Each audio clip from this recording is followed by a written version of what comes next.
आपण millennial generation 16-17 वर्षापर्यंत आपल्या करिअरचा डिसिजन सेट केलेला होता, परंतु कट टू जेन अल्फा आज 100-200 करिअरचे ऑप्शन असून सुद्धा ते ॲब्सोल्युटली कन्फ्युज्ड आहेत.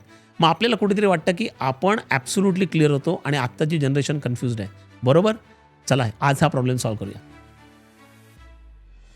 आपण ज्यावेळी 16-17 वर्षाचे होतो त्यावेळी आपण करिअरचा डिसिजन खरंच घेतला का सिस्टमने आपल्याला करिअरचा डिसिजन आपल्याला घ्यायला भाग पाडलं?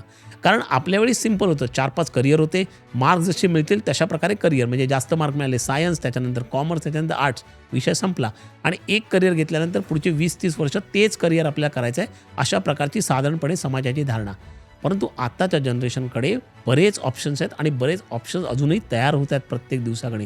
त्यामुळे 16-17च्या वयामध्ये त्यांच्यावरती करिअरचा डिसिजन थोपणं ही खरं म्हटलं तर खूप मोठी चूक होऊ शकते. त्यांना त्यांचा इंटरेस्ट काय आहे, त्यांची पर्सनॅलिटी काय आहे, त्यांची ॲप्टिट्यूड काय आहे, ह्या गोष्टी जाणण्यासाठी आपण पेरेंट म्हणून त्यांना मदत करायला पाहिजे आणि वेगवेगळे करिअर एक्सप्लोअर करून हळूहळू करिअर कुठले करायचे आहेत.